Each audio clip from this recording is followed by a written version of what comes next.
How many times have you caught yourself at a grocery store or in a shopping center where you see all of these sales and deals available to you off of your favorite things, and you look at the item and then you say, I have this and I have what I need and I want more, but I realize because it's a good deal and it's a good time to get it, I don't necessarily have to have it.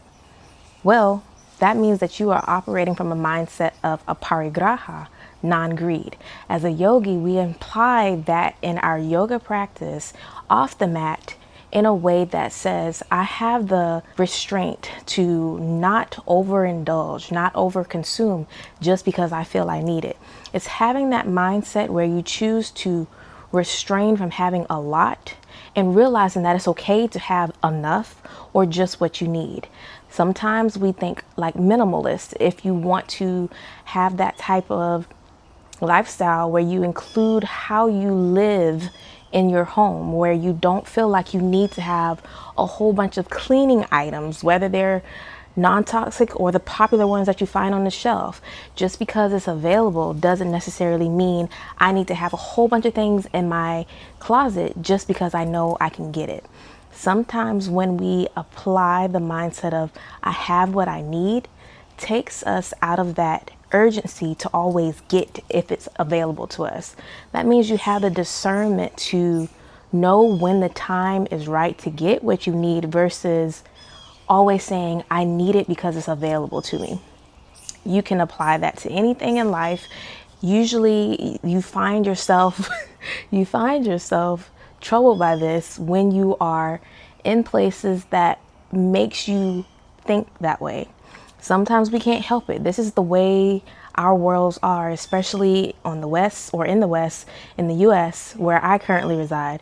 You go into a shopping center, you go to the grocery store, you go to an amusement park. You think about how things are laid out. When you go to an amusement park, for example, you find yourself ready to go to the checkout, but just before you get to the checkout, you know that there's a lot of things in the way the line of the checkout or the checkout line is set up. And then you're like, oh, I see this item. This is cute. Oh, it's only $5. Where we know most likely at any amusement park these days, it'll be a catch to find something for $5. But essentially, the way things are displayed is intended for you to overconsume. And the more you apply the aparigraha mindset, the non-greed mindset, we then think in the way of saying, I'm choosing not to overindulge. I'm choosing not to overconsume. So how does this work in your personal growth, especially off the mat as well as on the mat?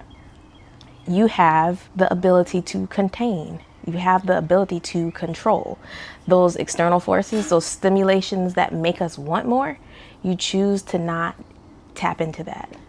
So in the world of personal growth, or in the line of personal growth, you find yourself being more in control of what is externally being put into your face. Over time, you will find that the more stuff you tend to just hold on to internally as well as externally, you find yourself in a position to have to choose. And sometimes when you see those things that's in front of us and it over time is becoming so much, you find that it's clutter versus it being something that's useful. You have you're now in the position to define whether this is something that you still need to hold on to, or you have the opportunity to let it go and or give away.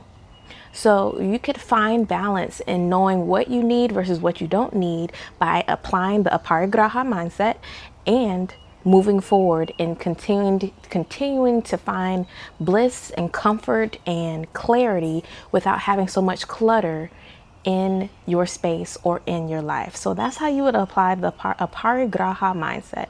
So essentially over time, you will learn that sometimes less is more, and in other cases, living more simply can still be a fulfilling and wholesome life. So choosing to have the aparigraha mindset will actually be more of a benefit to you than overconsumption. So I hope this simple explanation allows you to open up your mind and open up your heart to a more simpler or a more wholesome and efficient way of being, and you can apply this mindset on and off the mat as you continue your personal growth journey through yoga. So if you're ready to move forward, we will now cover the niyamas, our observances within ourselves and how we present ourselves outwardly, as well as what we do internally as a yogi on and off the mat. If you're ready, head over here.